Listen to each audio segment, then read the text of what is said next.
Bem, glória a Deus. Paz, meus amados irmãos. Uma satisfação revê-los de novo. Vamos fazer uma oração, né? E vamos iniciar nossa reunião aqui com Cristo e entregar as coisas na mão do Senhor. Amém? Por sua cabeça, vamos falar com o Pai.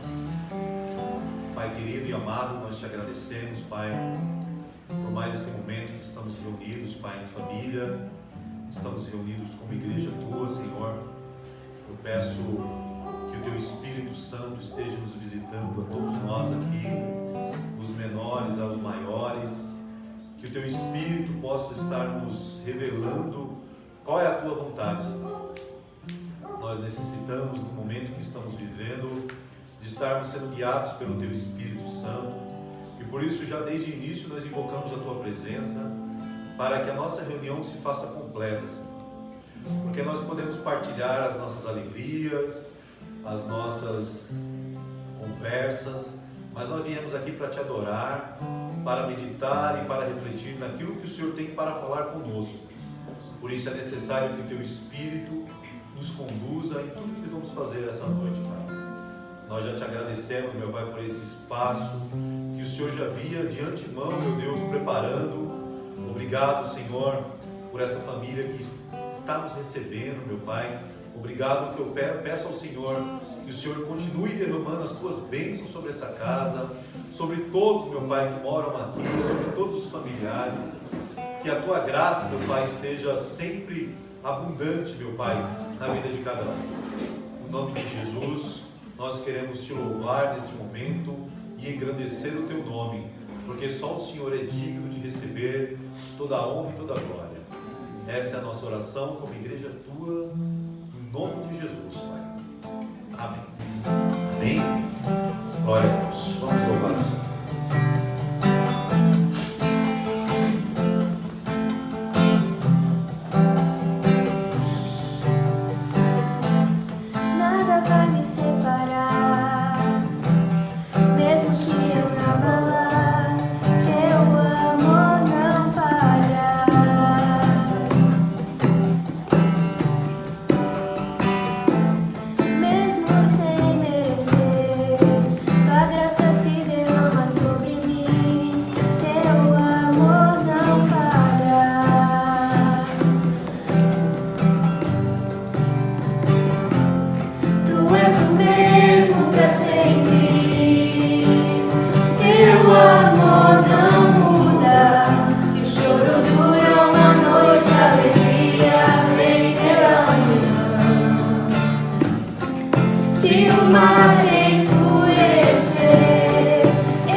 Teu amor não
Bem, já vamos abrir a palavra do Senhor na primeira carta do apóstolo Paulo aos Coríntios. Vamos direto à palavra para a gente poder não atropelar a ceia. Primeira carta do apóstolo Paulo aos Coríntios, capítulo 1, verso 1. Capítulo 1, verso 1.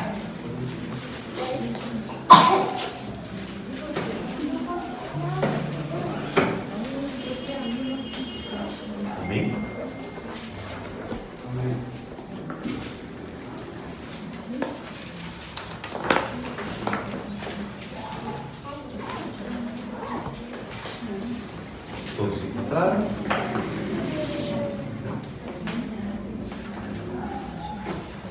Bem, na última ceia eu havia ministrado sobre essa carta também, né?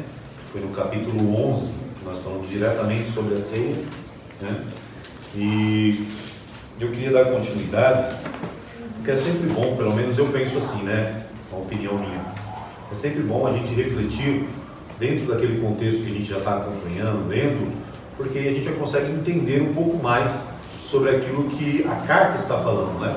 Lembrando que os livros que a Bíblia tem foram cartas que foram dirigidas às igrejas, né? Às comunidades que estavam ali naquele período, e que principalmente, não que exclusivamente, mas principalmente, a carta era dirigida para os membros da igreja. É claro que a salvação, a qual é anunciado nas Escrituras, é para todos, mas o teor da mensagem é sempre dirigida àqueles que já estavam ali, fazendo parte daquele contexto, né? Não que Deus fizesse separação, não. Entenda que a carta, ela primeiro vinha para fortalecer aqueles que já eram crentes, né? Como a gente pode dizer, né? Que a gente costuma dizer, que já haviam entregado sua vida a Jesus Cristo. Então, o apóstolo Paulo, eu gosto muito, principalmente as cartas do apóstolo Paulo, eu gosto de acompanhar a ideia que ele traz em cada carta, porque senão você não, sabe, não é que é errado você ler um texto aqui hoje, ler outro texto no Antigo Testamento, ler um livro, um salmo, depois você, não é isso, não é errado. Mas pelo menos eu vejo que nós adquirimos mais compreensão quando nós lemos a carta por inteiro, né? Como é uma carta, eu não sei, talvez aqui poucos, né, lembram da carta que a gente recebia? Glória recebia muita carta, né, Glória? Você lembra, né? Marcão mandava muita carta para você, né? Não, nunca. Marcão, deu essa.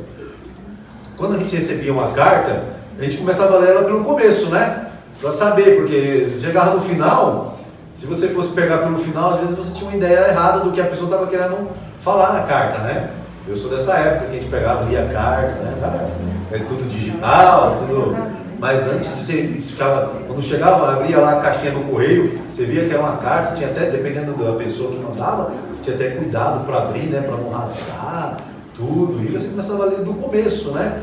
Então, assim, essa é a ideia da Bíblia. Você lê a carta do começo, para que você entenda aquilo que ele quis dizer no final, né? Apesar que no decorrer da carta ele fala sobre muitos assuntos, mas é bom você entender a lógica, porque ele nunca perde a lógica, né? Então, eu vou me aplicar aqui na carta do apóstolo Paulo aos Coríntios, porque é de muita importância, e talvez a carta aos Coríntios é a carta que mais espelha a igreja atual. Talvez a igreja que mais teve oportunidades naquela época, né, quando foi escrito aqui essas cartas, foi a igreja de Corinto. E a gente entende a narrativa de Paulo, que ele mostra para os coríntios o dom que havia sido derramado sobre eles, e que muitos desprezaram, né, pelos assuntos que a gente acaba vendo aqui. Então eu quero ler o primeiro versículo do primeiro capítulo aqui dessa carta do apóstolo Paulo, que para mim é uma carta muito importante.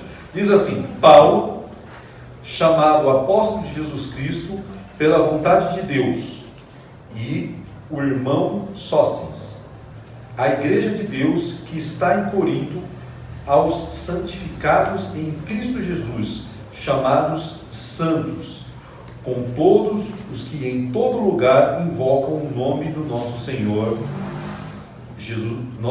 Jesus Cristo, Senhor deles e nosso. Graça e paz da parte de Deus, nosso Pai, e do nosso Senhor Jesus Cristo. Sempre dou graças ao meu Deus por vós, pela graça de Deus que vos foi dada em Jesus Cristo, porque em tudo fostes enriquecidos nele, e em toda a palavra e em todo o conhecimento, como foi mesmo o testemunho de Cristo confirmado entre vós, de maneira que nenhum dom vos falta, esperando a manifestação de nosso Senhor Jesus Cristo, o qual vos confirmará também até o fim, para seres irrepreensíveis no dia de nosso Senhor Jesus Cristo. Fiel é Deus, pelo qual foste chamados para a comunhão de seu Filho Jesus Cristo, nosso Senhor. Você vai ver que Paulo, ele tem essa forma de escrever. A gente até estava conversando sobre isso, até um assunto que eu estava falando, lembrando da Glória, como nós trabalhamos juntos aqui, há um tempinho atrás, aqui em São Bernardo, né? Numa metalúrgica. Paulo, ele tinha uma maneira muito peculiar de escrever as coisas para outra pessoa. Eu vou lembrar, para quem é mais antigo que nem eu vou lembrar de algumas coisas antigas, tá? Os mais novos não vão lembrar dessas coisas. Mas você lembra na escola, quando nós, né, íamos começar ali a escrever alguma coisa, a gente fazia o cabeçalho, né? Quem é que lembra que fazia o cabeçalho, né? Ainda faz hoje na escola, não, né? Eu faço. Fazia o cabeçalho, né? Escola estadual, de primeiro e segundo grau, não sei o quê, para você começar a falar sobre as coisas, né? Então, Paulo, ele tinha essa didática. Paulo não era professor, ele era mestre, né? Mas Paulo não era professor de ensino fundamental, mas Paulo tinha essa didática. Quando ele começava a sua escrita, ele já se apresentava a sua maneira de escrever, né, para que as pessoas identificassem que era ele, dessa forma. Que forma? Ele colocava primeiramente, ou na primeira palavra, ou no decorrer do primeiro versículo, ele sempre falava que era Paulo, para que todas as pessoas identificassem que aquela carta estava sendo endereçada a ele. Mas você pode perguntar, mas por que isso era importante naquela época, né? Numa época onde de cada 1000 pessoas, uma sabia ler. Não é que em nossa época todos sabem ler, né? Naquela época não era todo mundo que sabia ler, né? E o conhecimento ali da leitura, né, era muito importante.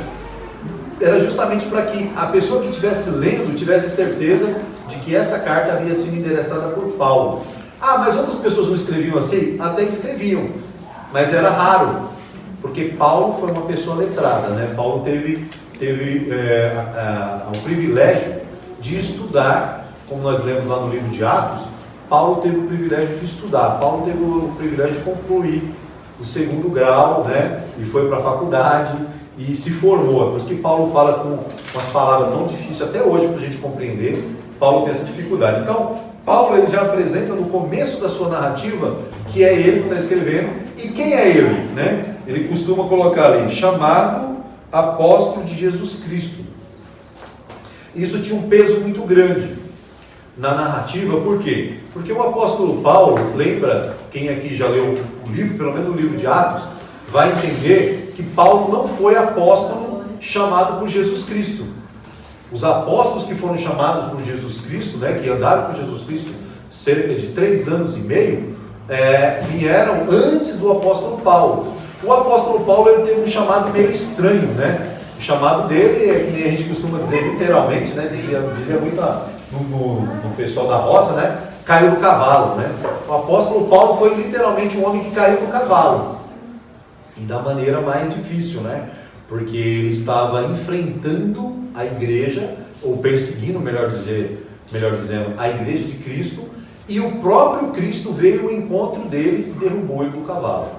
E aí, ele para mostrar que ele também tinha o peso do apostolado na sua vida, por isso que as palavras do apóstolo Paulo foram registradas para o meu e para o seu conhecimento, ele colocava esse chamado para o apóstolo Paulo, ou chamado apóstolo de Jesus Cristo, ou apóstolo de Jesus Cristo pela sua graça. Então ele sempre coloca essas palavras porque ficava mais fácil das pessoas identificar que era realmente ele. Não foi ele que escreveu todas as cartas que foram endereçadas ao seu nome, por questões de saúde, por questões de prisão, né? Mas Paulo foi o que fez a narrativa, que narrou as cartas. E ele fala aqui no começo, eu dei aquela pausa ali no versículo 9, porque ele sempre pegava alguns versículos para poder apresentar como se fosse uma saudação aos irmãos que iriam receber essa carta. Quem são esses irmãos que receberam essa carta? Quem eram esses irmãos da igreja de Corinto? A igreja de Corinto foi uma igreja muito importante, né? Foi uma comunidade muito importante no Antigo Testamento. A cidade de Corinto, né, que ficava na Ásia Menor, a cidade de Corinto era uma cidade estratégica. Por quê? Porque é uma cidade litorânea, aonde passava-se muito comércio por ali. Então, essas cidades eram tidas como cidades mães, né, como cidades importantes, para quê? Para a difusão de tudo aquilo que era colocado ali. Então, o comércio, a literatura, a cultura, geralmente era um lugar onde apanhava-se, tinha a cultura de vários países, né? Então, assim, naquela época, o que predominava ali, o reino que predominava era Roma, mas a cultura que predominava era a cultura grega. Então, a cidade de Corinto era uma cidade muito importante. E o apóstolo Paulo, né, sendo dirigido pelo Espírito Santo, ele foi até essa cidade pregar o Evangelho. E lá ele chegou e lá ele teve acesso a uma variedade de culturas, né? Porque os gregos eles tinham uma cultura, eles eram pagãos, então eles acreditavam em vários deuses. Então até hoje você vê falar de Apolo, né? De Zeus, de Afrodite, todos esses deuses estavam ali dentro da cultura grega. E o que é interessante é que Paulo ele disseminou a cultura judaica cristã, né?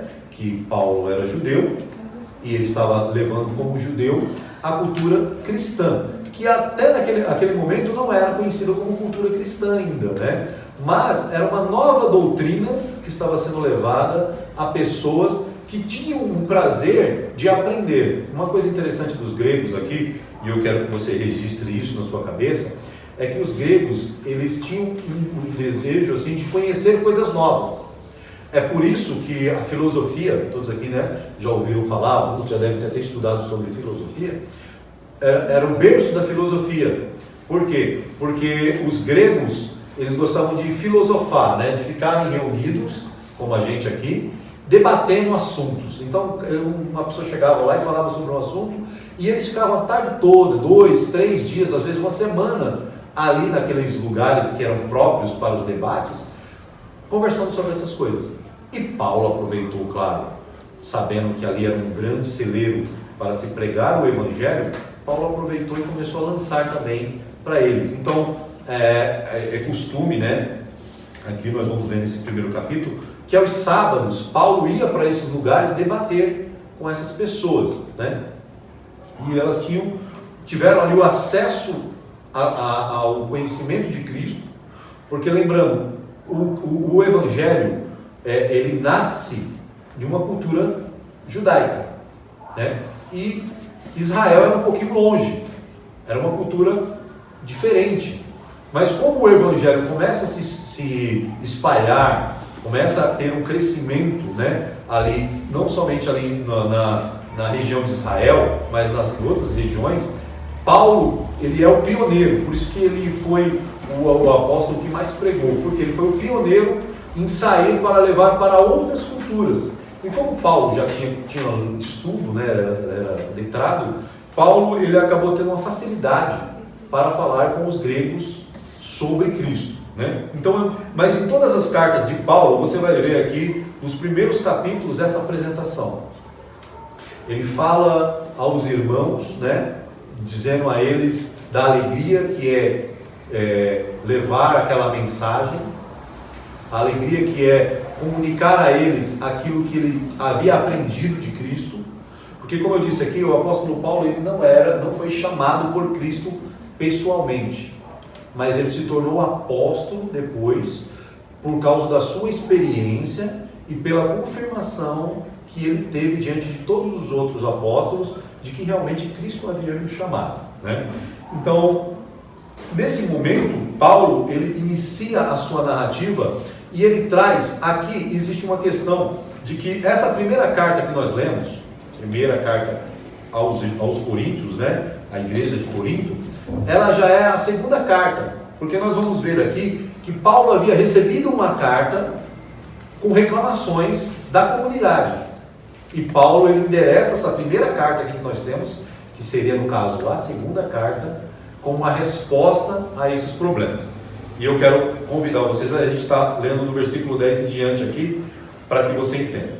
E ele diz assim: rogo-vos, porém, irmãos, pelo nome de nosso Senhor Jesus Cristo, que digais todos uma mesma coisa e que não haja entre vós dissensões. Antes, sejais unidos em um mesmo sentido, em um mesmo parecer. Porque a respeito de vós, irmãos meus, me foi comunicado pela família de Cloe que há contendas entre vós. Quero dizer com isso que cada um de vós diz: eu sou de Paulo, e eu de Apolo, e eu de Cefas, e eu de Cristo. Está Cristo dividido? Foi Paulo crucificado por vós? Ou fostes batizados em nome de Paulo? Dou graças a Deus, porque a nenhum de vós batizei, senão a Cristo e a Gaio, para que ninguém diga que fostes batizado em meu nome. E batizei também a família de Estéfanas. Além destes, não sei se batizei algum outro, porque Cristo enviou-me não para batizar, mas para evangelizar, não em sabedoria de palavras, para que a cruz de Cristo se não faça vã. Veja, daqui para frente, depois que Paulo, geralmente ele faz isso, depois que ele faz a apresentação dele, ele entra na problemática da carta. E aí ele começa dizendo aqui: rogo-vos, irmãos, né, pelo nome de nosso Senhor Jesus Cristo, que digais todos a mesma coisa e que não haja entre vós dissensões. Antes sejais unidos em um mesmo sentido, em um mesmo parecer. Paulo havia recebido dessa família, né, da família dessa senhora, né, que é uma mulher aqui chamada Cloe, que havia grandes problemas na igreja de Corinto, na comunidade de Corinto. Aqui ele aborda algumas questões que é muito importante, por isso que eu digo, a carta aos Coríntios, ela se parece muito com a igreja contemporânea que nós vemos hoje na atualidade. Por quê? Porque nós vemos aqui o quê? As dissensões e os problemas que já haviam sido relatados ao apóstolo Paulo. E no decorrer disso daqui, Paulo fala quais foram esses problemas. Que problemas estavam havendo na igreja de Corinto? Algumas pessoas chegaram lá porque Paulo, ele era apóstolo, mestre e missionário. Então Paulo fundava uma igreja, estabelecia ali por um tempo até as pessoas entenderem um pouco do fundamento do evangelho, né? Dessa nova mensagem que estava chegando ao mundo, que nós chamamos de evangelho. E Paulo, assim que Paulo se sentia seguro, que via que aquela comunidade já estava ciente do que era esse novo caminho, Paulo ia e avançava para levar o evangelho para outras comunidades que não conheciam o evangelho. Só que quando hoje nós temos um acesso muito fácil à comunicação, né? Mas naquela época passavam-se meses, anos, até as pessoas receberem uma carta novamente de Paulo.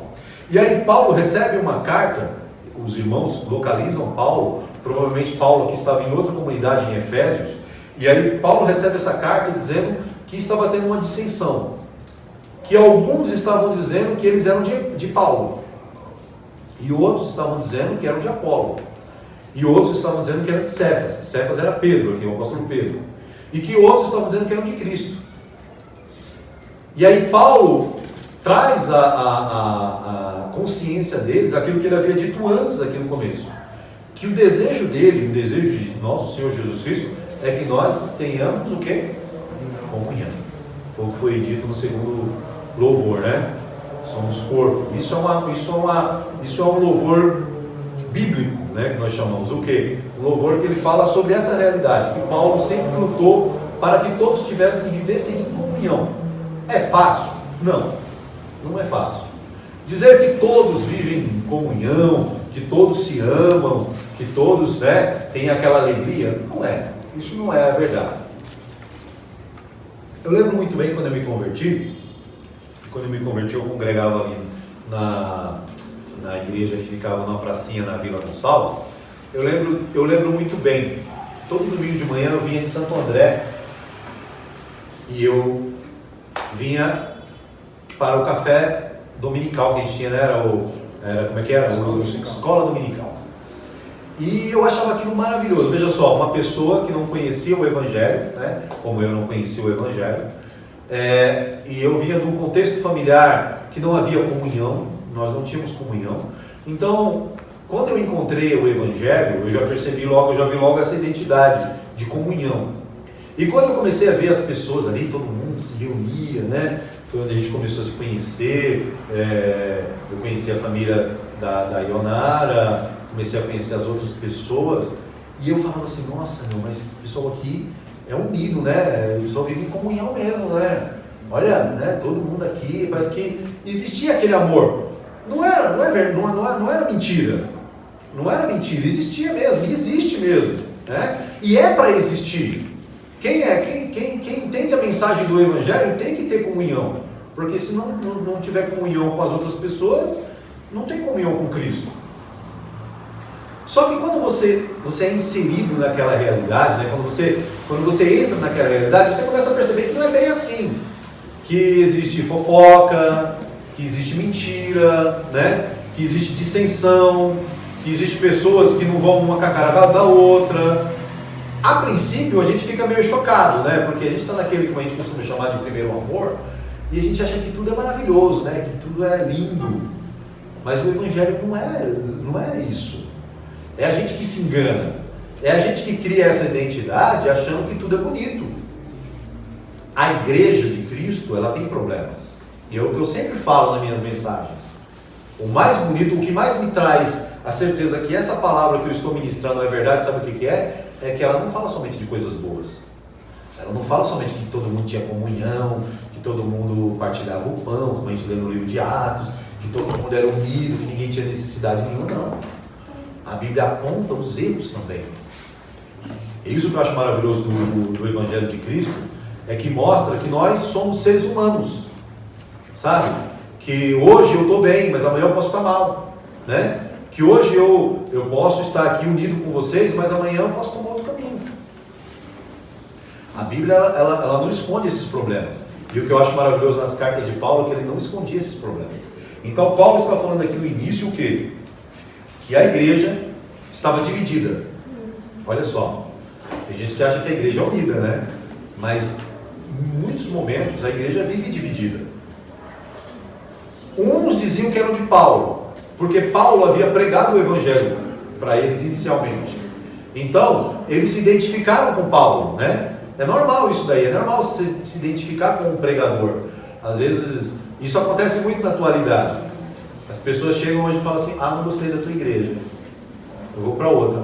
Eu gostei daquela igreja lá, porque aquela igreja lá fala do jeito que eu gosto. Sabe aquele pastor? Ele fala do jeito que me tocou, alguma coisa que ele fala, né? Aí o outro vai para outra igreja e fala assim, os irmãos lá olham com a cara feia para mim, aqui não, todo mundo é dando risada, aqui todo mundo é feliz, né? Todo mundo é diferente, eu gostei daqui. Isso não é ruim. É claro que a gente costuma se identificar com um lugar que nos recebe melhor, né? Óbvio, né? Mas essa não é a proposta do Evangelho.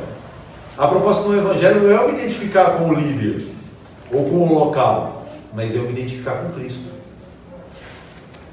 Essa é a proposta do Evangelho. Sabe por quê? Porque às vezes você pode falar assim, mas é tão bonito, né? Olha, eu gosto tanto de ouvir aquele pregador, porque ele fala de um jeito tão diferente, assim, me cativa. Amém, isso não é errado. Mas o que vai transformar a sua vida é a palavra, não é o pregador. Eu gosto muito do pregador que ele fala assim, que a autoridade do pregador é a palavra que ele ministra. E a palavra que ele ministra não dá a ele autoridade se não for a palavra de Deus.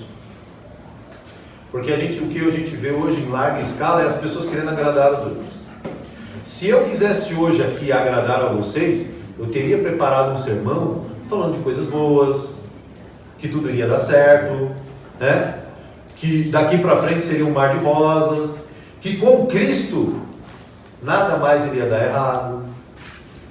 Mas só que com o passar do tempo você não ia identificar isso na sua vida, porque vai vir as tempestades, vai vir as provas, e você vai ver que o Evangelho não serve para isso. O Evangelho não serve para o Evangelho, ele não serve para nos livrar das dificuldades da vida. O Evangelho ele está aqui para nos ajudar a passar por ele e continuar a nossa trajetória. É por isso que muita gente desiste. Sabe por quê?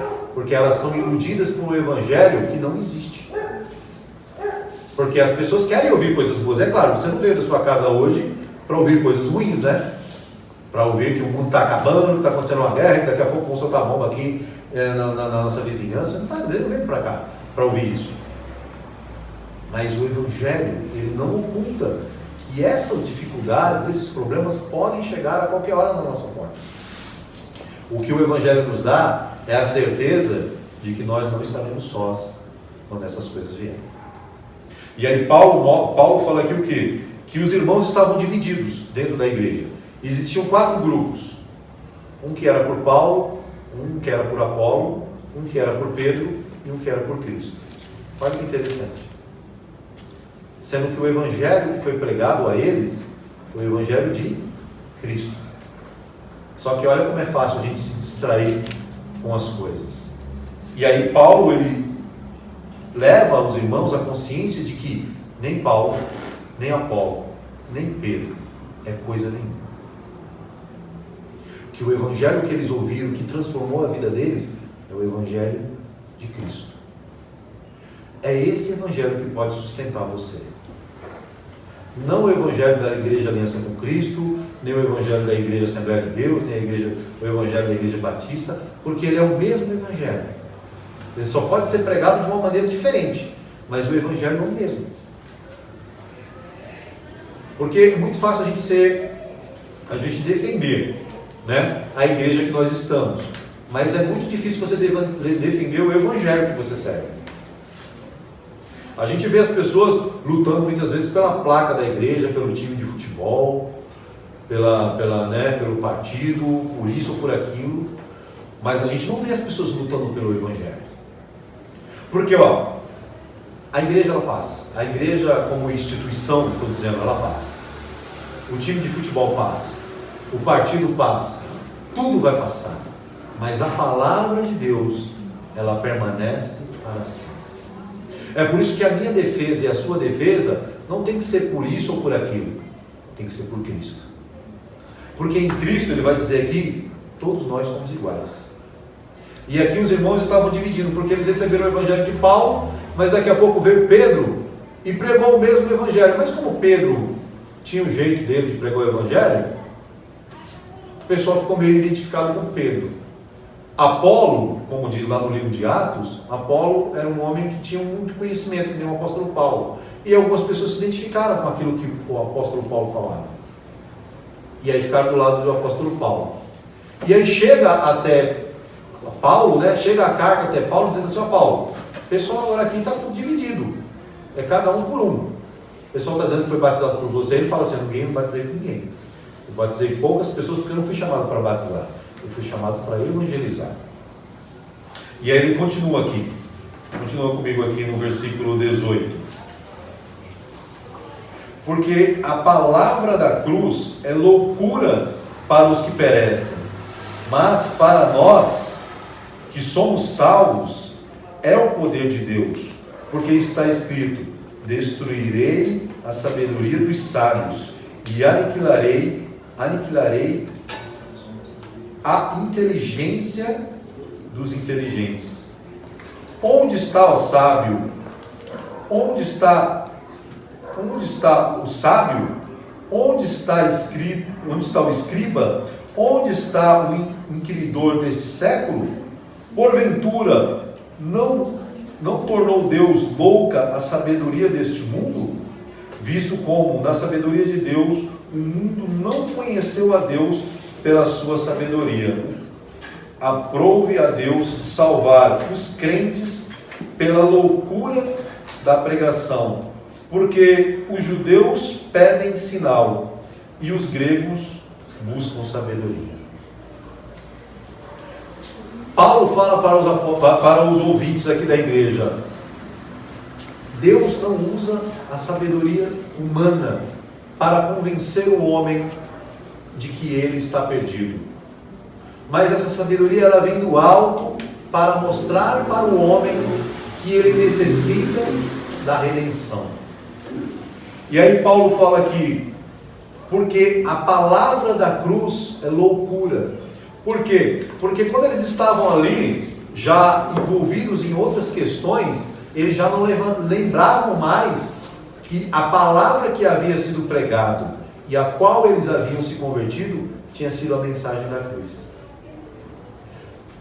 Não existe nada mais profundo e nada mais bonito do que a mensagem da cruz, porque ela é simples, direta, e ela traz o homem, traz a mim e traz a todos que ouvirem a pregação do Evangelho, a verdadeira pregação do Evangelho, que nós necessitamos de entregar a nossa vida àquele que subiu até a cruz para pagar os nossos pecados.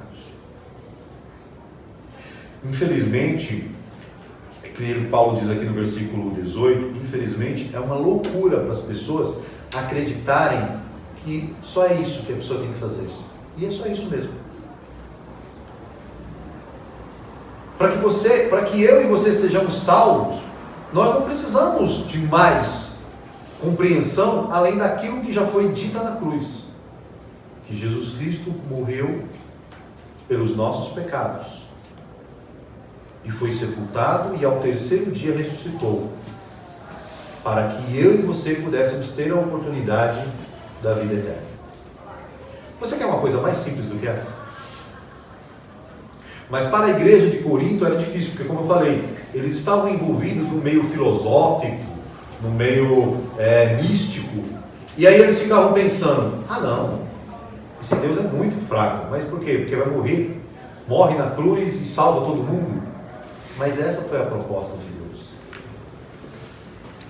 Por isso que para mim, quando eu recebi o Evangelho a primeira vez, que eu compreendi que para estar com Cristo, para servir a Cristo, não precisava de um sacrifício muito grande, porque o sacrifício grande já foi feito.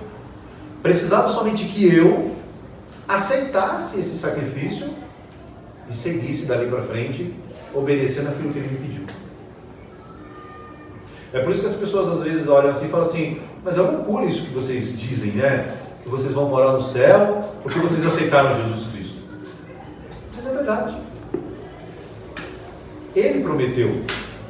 Não é promessa minha, é promessa dele, que todo aquele que crê será salvo. Para os gregos isso aqui era uma loucura, por isso que ele diz: os judeus pediam um sinal. Que sinal era esse? Os judeus precisavam de algo físico, algo real ali, porque os judeus estavam acostumados ao quê? Que todo ano eles viviam a vida deles, né? Conhecendo as Escrituras, conhecendo a vontade de Deus. Eles viviam a vida deles totalmente errada, totalmente longe da vontade de Deus, mas eles sabiam que no final do ano eles iam levar um sacrifício, o sacerdote ia sacrificar e eles estavam perdoados, remidos daquele pecado. Só que isso se tornou para eles o maior pecado que eles cometiam diante de Deus. Por quê? Porque é fácil, imagina, se você souber que você vai entrar numa dívida agora no começo do ano, gastar, você vai pegar o cartão de crédito e você vai gastar todo o limite dele, e você vai chegar no final do ano, e aí você vai chegar no banco e alguém vai perdoar a sua dívida, aí você gasta sem medo, né? O problema é que se você gastar o seu cartão de crédito, o banco não vai te perdoar. Se existe alguém que não perdoa ninguém, é o banco. Ele vai te cobrar até você pagar. Então, os judeus, ele tinha isso, ele fazia aquele voto para Deus: ó, não vou fazer mais nada de errado. Ele sacrificava, saía dali perdoado. Mas ele sabia que era só ter de novo o cordeiro para sacrificar no outro ano, que ele seria perdoado de novo. Por isso que ele pediu um sinal. Os gregos não. Os gregos, eles pediam algo mais intelectual, né?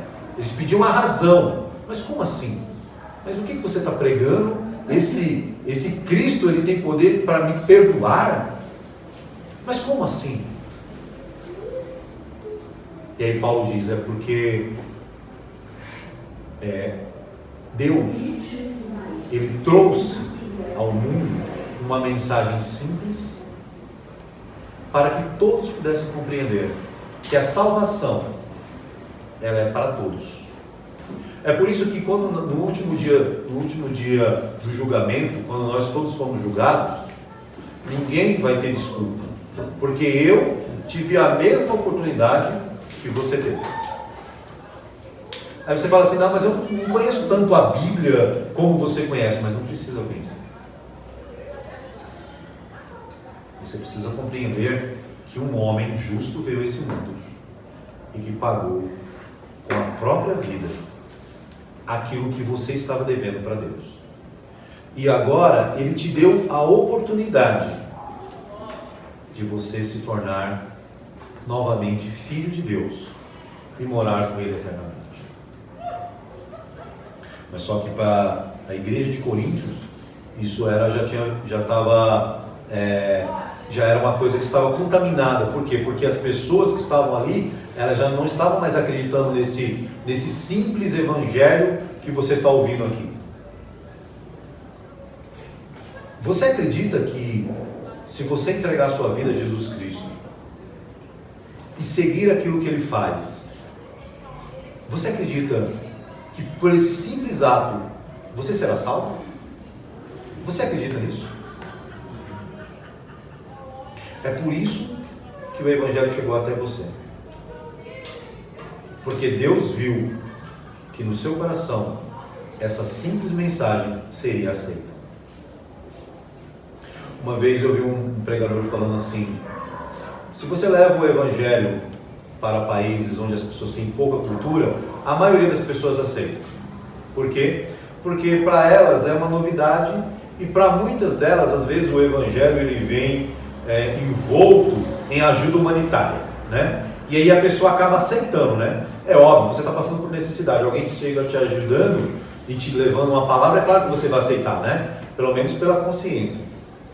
Só que ele disse, difícil é você levar o Evangelho para um país onde as pessoas têm cultura, onde as pessoas têm poder financeiro, onde as pessoas têm conhecimento acadêmico. Por quê? Porque para essas pessoas o Evangelho de Cristo não é suficiente. Se torna loucura. Entendeu? É por isso que para muitos a pessoa diz assim, olha, mas fulano de tal, né, que nem a gente conheceu no decorrer da nossa vida tantas pessoas doidas, né? E aí de repente você recebe a notícia, mas que fulano de tal? Fulano de tal está bem. Nossa, eu pensei que estava morto, a vida que levava, né? Mas não, está bem. Encontrou a Cristo, entregou sua vida, foi transformado e hoje segue uma vida em paz. Aí você fala assim, não, é loucura, né? Não é possível.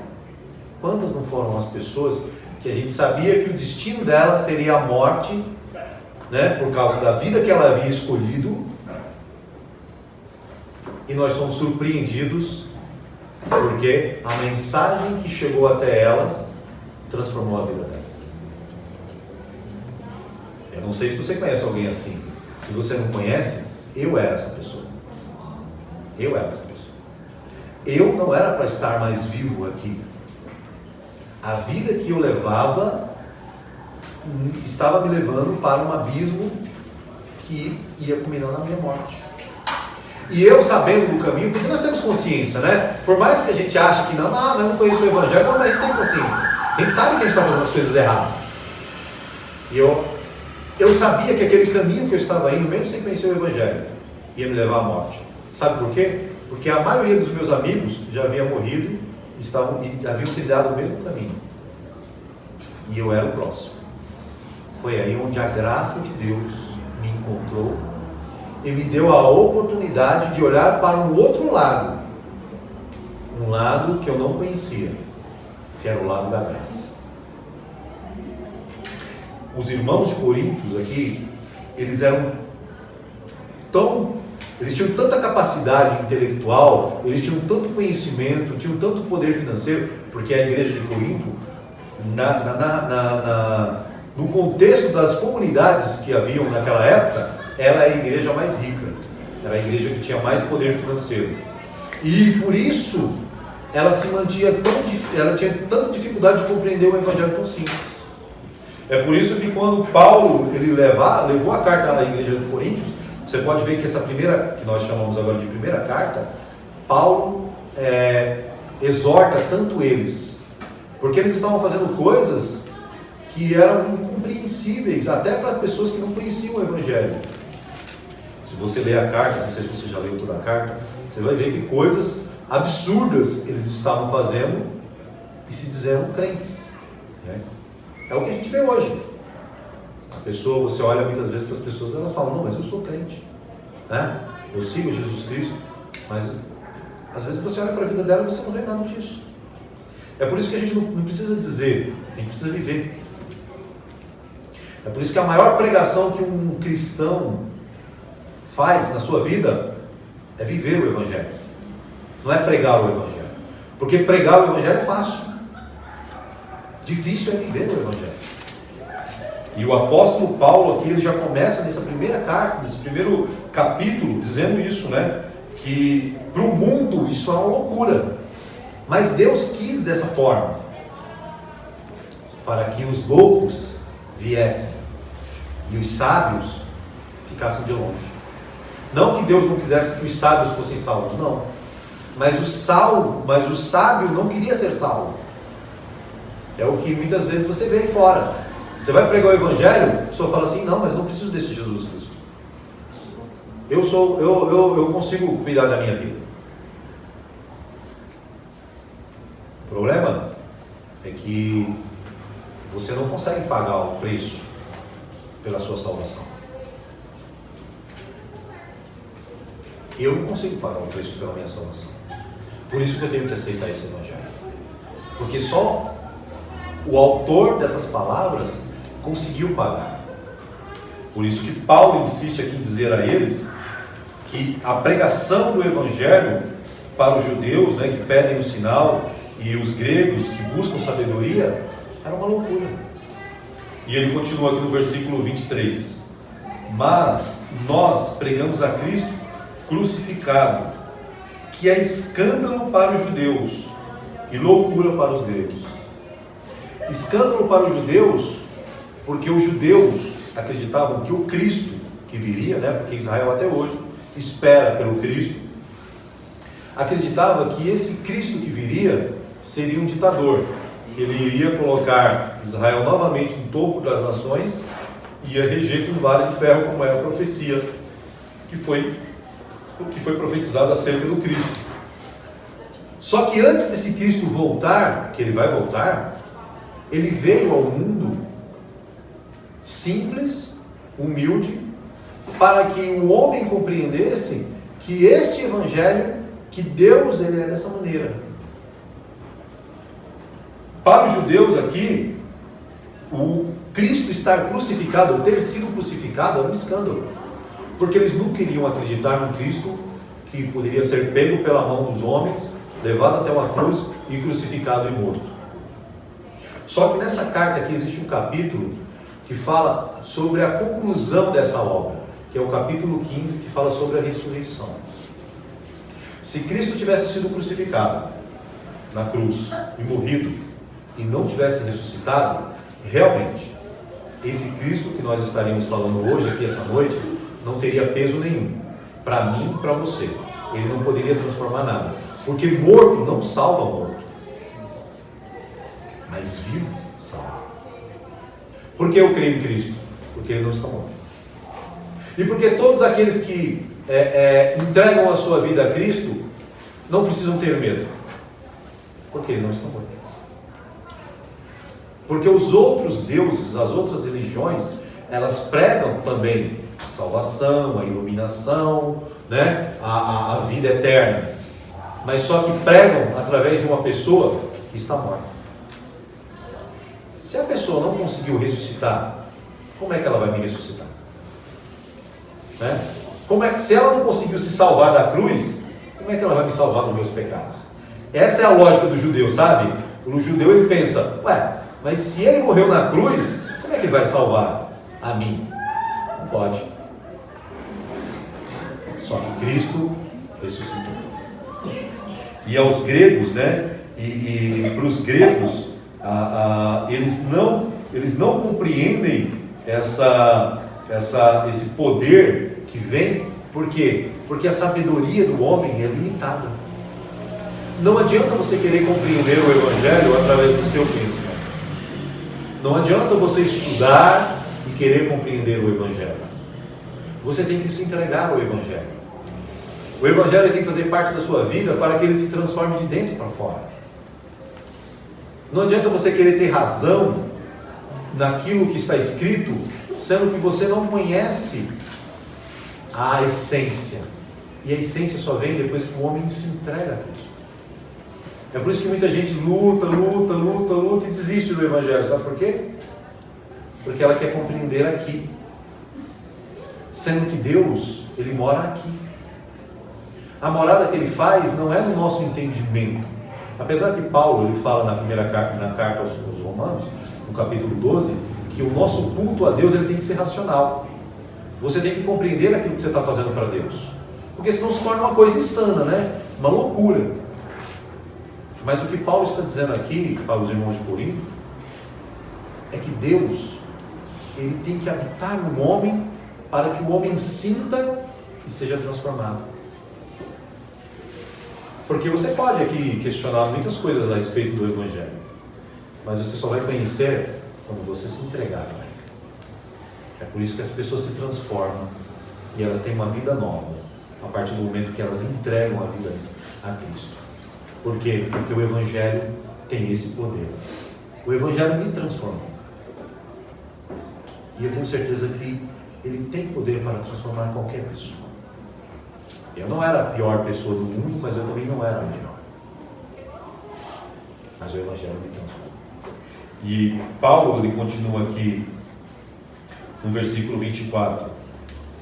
Mas para os que são chamados, tanto judeus como gregos, lhes pregamos a Cristo, poder de Deus e sabedoria de Deus. Não é poder humano, nem sabedoria humana, é de Deus. É por isso que a revelação ela vem do alto, ela não vem do homem. E aí ele diz, porque a loucura de Deus é mais sábia do que a dos homens, e a fraqueza de Deus é mais forte do que a dos homens. Paulo aqui ele está usando um sofisma, tá? Deus nem é louco, nem é fraco. Mas ele está dizendo que mesmo que Deus fosse, tudo em Deus seria mais forte do que a compreensão do homem. Ele diz, porque vede, irmãos, a vossa vocação, que não são muitos sábios segundo a carne, nem muitos poderosos, nem muitos os nobres que são chamados. Mas Deus escolheu as coisas loucas deste mundo para confundir as sábias. E Deus escolheu as coisas fracas deste mundo para confundir as fortes. E Deus escolheu as coisas vis deste mundo e as desprezíveis e as que não são para aniquilar as que são, para que nenhuma carne se glorie perante Ele.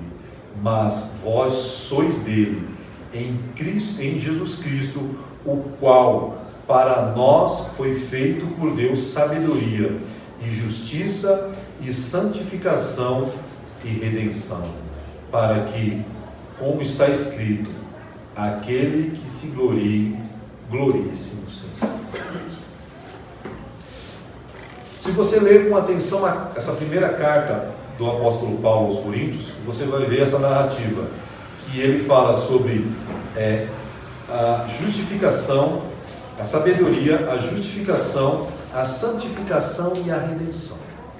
Esse é o pano de fundo dessa carta, que ele trata sobre vários assuntos. Mas o que eu quero que você entenda essa noite é que o Evangelho, ele não está preso a nada, nem a ninguém neste mundo. Por mais que a igreja, por mais que as pessoas digam, não, mas Deus, ele é cristão, né? Não, Deus não é cristão.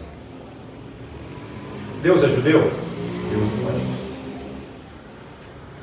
Ah, mas o Deus verdadeiro é o Deus da igreja católica? Não. É o Deus da igreja evangélica? Não. Deus é brasileiro? Deus é brasileiro? Deus é flamenguista? Não. Deus é Deus. Ele está sobre tudo isso que nós compreendemos aqui embaixo. Antes de que houvesse tudo, ele é Deus. É por isso que ele me chama, e ele chama você essa noite, a compreender quem ele é. Talvez essa pessoa, né, que nós entendemos, essa trindade que nós entendemos como Deus, talvez isso seja um pouco incompreensível para nós. É por isso que ele se revela em Cristo, para que eu e você compreendamos como um Deus pode ser um homem, e como Deus pode habitar em um homem e se revelar ao mundo e cumprir a vontade daquele que enviou. A proposta do Evangelho não é você olhar para pregador A ou B ou C, ou para esse ou para aquele, porque qualquer pessoa nesse mundo pode falhar. A proposta do Evangelho é que nós olhemos para Cristo, que é autor e consumador de toda a sua obra. Sabe por quê? Porque ele viveu, morreu e ressuscitou. Aí você fala assim, mas eu não acredito que ele ressuscitou. Não é porque você está pregando, não é porque você está falando, não é porque você lê na Bíblia que ele ressuscitou, que eu acredito. Saiba que eu não preciso da Bíblia para provar que Cristo ressuscitou. Deus é tão maravilhoso que ele não escreveu somente neste livro, ou nos pergaminhos dos judeus, nas pedras. Ele não escreveu somente isso, a palavra dele. Ele escreveu na história. O que eu acho bonito, eu gosto muito, eu queria encerrar com isso, eu gosto muito de arqueologia. E eu gosto de ver a Bíblia através da arqueologia. E é interessante que as civilizações antigas, que não tiveram contato com Israel, que não tiveram contato com o cristianismo, que não tiveram contato com isso que nós entendemos como Deus, conta as histórias que foram registradas na Bíblia. E através dessa cultura, eles mostram, Deus mostrou para a humanidade que tudo aquilo que ele disse é verdade. Talvez você fale assim, mas você que está dizendo, né? Eu estou dizendo, se você quiser, vá pesquisar. Você vai encontrar a narrativa dos evangelhos em outras culturas, com outras roupagens, mas falando de um Deus criador que se revelou ao homem para que o homem voltasse a viver em comunhão com ele. E como disse o último louvor, e como Paulo disse aqui no começo da sua carta, rogo-vos, irmãos, porém, irmãos, pelo nome de nosso Senhor Jesus Cristo, que digais todos uma mesma coisa, e que não haja entre vós dissensões. Antes, sejais unidos em um mesmo sentido, em um mesmo parecer. Quando a palavra de Deus chegou até mim, era Deus sinalizando que Ele queria que eu tivesse comunhão. Se você ouve o Evangelho, significa que Deus quer que você tenha comunhão. O que nós vamos fazer agora? A ceia. E o que é a ceia? Para muitos, para a maioria das pessoas, isso eu digo de todos os segmentos religiosos que fazem ceia, Para a maioria, isso é apenas uma cerimônia. Mas como eu disse na última reunião, se isso é uma cerimônia, isso não vai mudar nada na nossa vida. Mas quando Cristo tomou a ceia dos seus apóstolos e deixou o exemplo para nós, Ele não queria que nós seguíssemos uma cerimônia. Ele queria que nós tivéssemos comunhão. Como eu expliquei naquela ceia, a ideia da ceia era que ninguém tivesse fome naquele momento.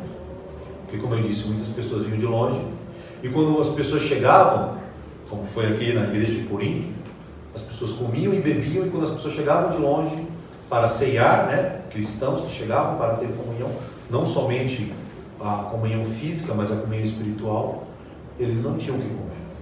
Foi por isso que Paulo repreendeu eles, dizendo que isso não era comunhão.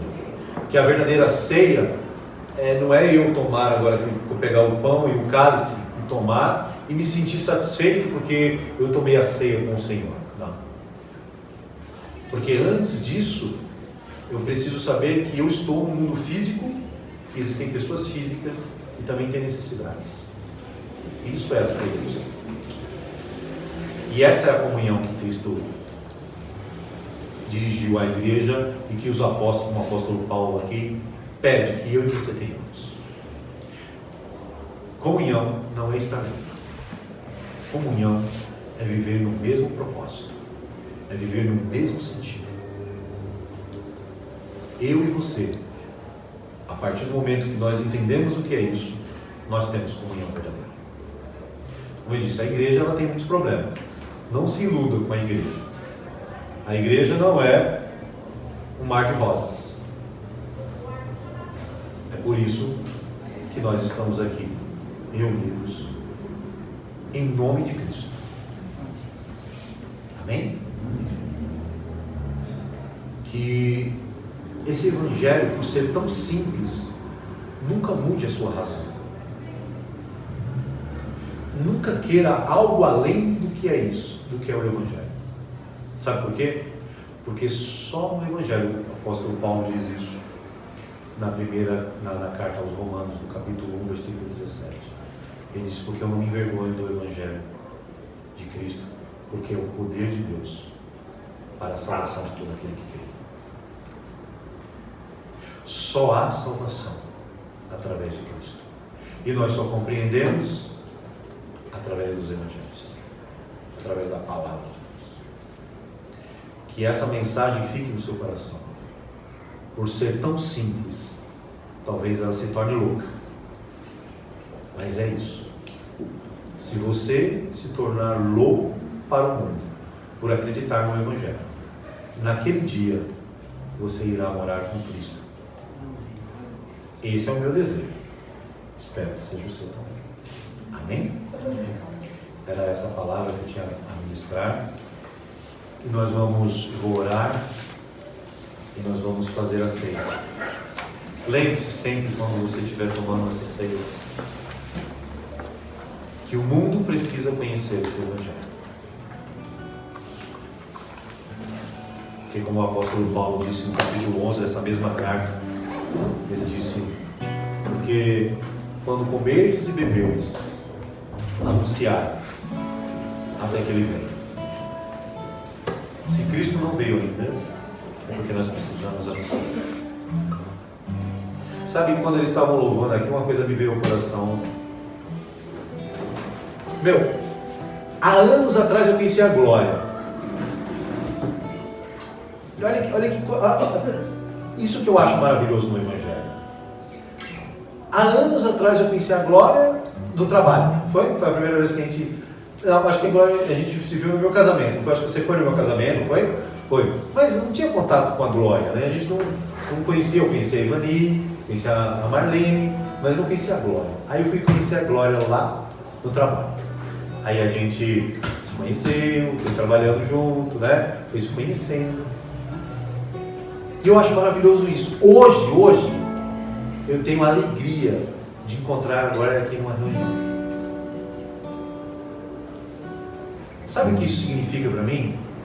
que esse Evangelho ele tem poder. Porque sabe o que me levou até a empresa que a Glória trabalhava, para conhecer a Glória, a mais a fundo, ter essa intimidade, esse carinho, esse amor que eu tenho por ela, pelo Marcão, pela família? Foi o Evangelho. Porque antes de eu conhecer a Glória, eu conheci a Nara. E a Nara me apresentou o Evangelho, me levou, e eu conheci o Evangelho. E foi aí onde eu conheci toda a família, todos os parentes da Nara. E hoje eu tenho esse prazer de todas as vezes que eu venho aqui em São Bernardo, vira e mexe eu encontro a Glória. E aí vira e mexe a gente conversa sobre as coisas que a gente viveu. Isso me traz a certeza, sabe o quê? Que se aqui nesse mundo físico, vira e mexe eu consigo conhecer, encontrar a Glória, imagina quando a gente estiver na Glória. Glória. Oh, Glória. Lá você vai ter que mudar de nome, né? Porque o pessoal está falando Glória, Glória, Glória, Glória. Você sabe, né, que você vai mudar. Muito bom, sabia? Muito bom saber que esse Deus que a gente serve tem poder para nos reunir novamente. Mesmo que aqui a vida nos separe, mas Ele tem poder para nos unir novamente. Não sei se você vai querer me encontrar no céu. Eu acho que a Glória não vai querer. Também que o céu é muito grande, né, Glória? Vai encontrar. Ver você já vou. Mas não adianta fugir, porque lá nós vamos ter a verdadeira comunhão. E nunca mais a gente vai se separar.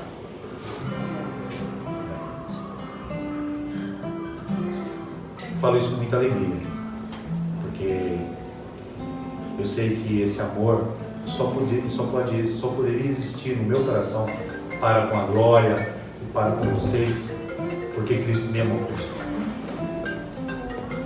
Foi esse amor que nos uniu. Amém? É assim. Amém. Vamos orar? E vamos tomar assim.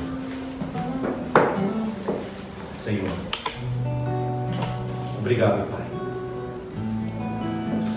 porque a Tua palavra nos mostra que o Senhor deseja ter comunhão conosco.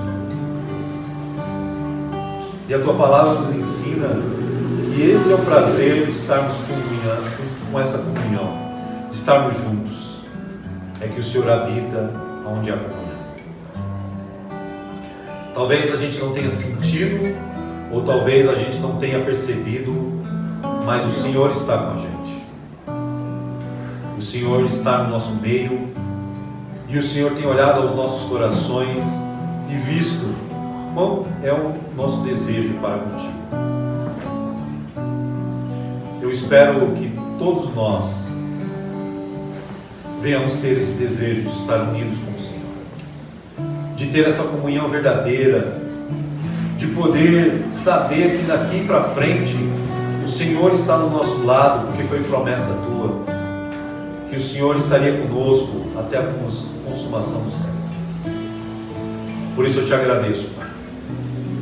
Obrigado pelo privilégio de ter conhecido e de conhecer pessoas tão maravilhosas. E isso só se deu porque o Senhor nos uniu. O Senhor trouxe pessoas dos quatro cantos para estar reunidos, para ter essa comunhão contigo. E essa comunhão, ela não acaba aqui. Ela não acaba quando nós encerramos a nossa reunião, porque essa comunhão, ela é eterna. Um dia todos nós estaremos com o Senhor, vendo e podendo conversar com o Senhor face a face, como foi o privilégio dos apóstolos, de todos aqueles que te viram quando o Senhor esteve aqui na primeira vinda do Senhor. E eu espero, Senhor, e essa é a minha oração, de que todos que estão aqui reunidos, que todos os nossos irmãos que não puderam estar aqui, que todos os nossos irmãos que estão pelos quatro cantos do mundo, possam estar firmes, porque o Senhor está voltando.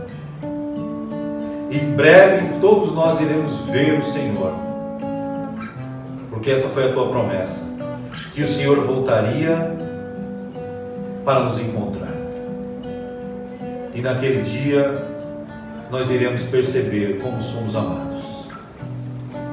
Por isso, Pai, eu peço que através desse pão e desse suco que representa o Teu corpo e o Teu sangue, que nós possamos estreitar mais e mais a nossa comunhão contigo e com os nossos irmãos. Que em nosso coração o desejo de estar reunidos com o Senhor seja tão grande quanto estarmos reunidos com os nossos irmãos. E que toda vez que nós ceiarmos, nós possamos também anunciar esse Evangelho que fez com que todos nós estivéssemos unidos para outras pessoas que precisam também dessa comunhão, Senhor. Eu peço agora em particular, Senhor, que o Senhor visite os nossos irmãos que estão ali na Ucrânia, nessas regiões, meu Pai, que têm sido assolados pela guerra. Que o Senhor venha primeiramente ter misericórdia, meu Pai, de tudo aquilo que está acontecendo e que o Senhor possa intervir nessa guerra, meu Pai. Mas que o Senhor possa fortalecer os nossos irmãos para que eles tenham comunhão, Senhor. Primeiramente contigo e depois um com os outros. Para que se nesse momento eles precisarem de alguma coisa, que eles possam encontrar esse socorro no Senhor. No nome de Jesus, Pai. Que essa comunhão venha a ser eterna. Esse é o nosso desejo como igreja tua, Pai. Como povo que o Senhor escolheu, como nós lemos na tua palavra. Que foram feitos loucos para esse mundo, mas para o Senhor nós somos sábios. Porque nós entendemos a tua mensagem. E fomos salvos por essa mensagem. No nome santo e eterno de Jesus, Pai. Que cada um aqui possa, ao pegar esse pão e esse cálice, refletir que o Senhor morreu e ressuscitou para que nós pudéssemos estar juntos. No nome santo e eterno de Jesus. Amém, Senhor. Glória a Deus. Louvado seja o nome de Jesus. Alguém vai?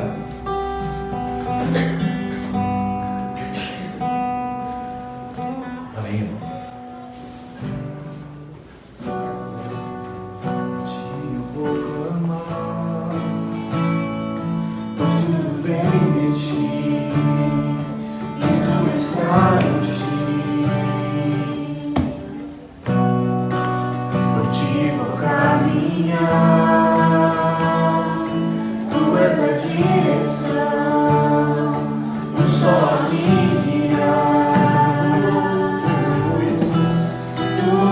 Pode passar,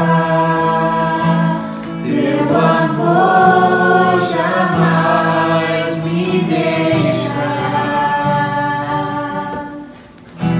Sempre há de existir um novo amanhã preparado pra mim.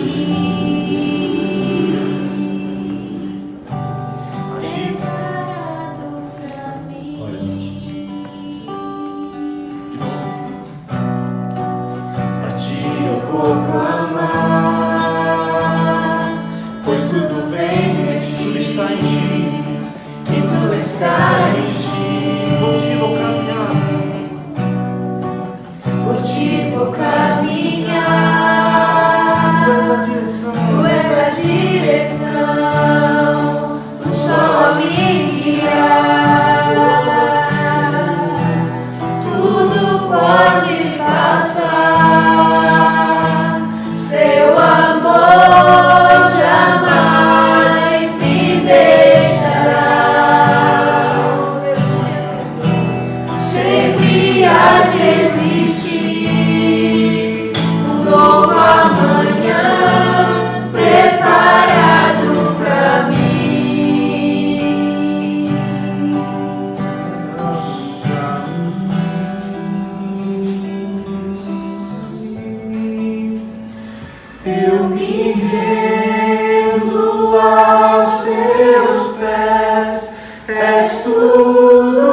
Eis-me aqui.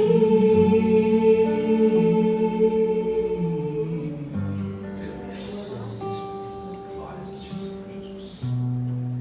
O apóstolo Paulo diz assim: porque eu recebi do Senhor o que também vos ensinei, que o Senhor Jesus, na noite em que foi traído, tomou o pão, tendo dado graças, partiu e disse: tomai, comei, isto é o meu corpo, que é partido por vós. Fazei isso em memória de mim. Você que tem consciência de que corpo é esse que o apóstolo Paulo está dizendo, participe. Participe, porque esta é a vontade do Pai, que todos venham ter comunhão com esse corpo.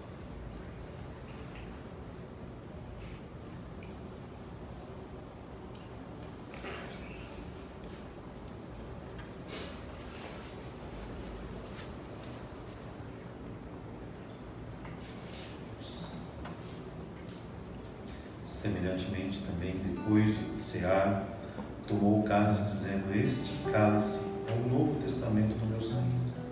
Fazei isso todas as vezes que beberdes em memória de mim. Este sangue foi derramado por nós. Que você tenha consciência disso. Que você participe para fazer isso em memória do nosso Senhor.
Aqui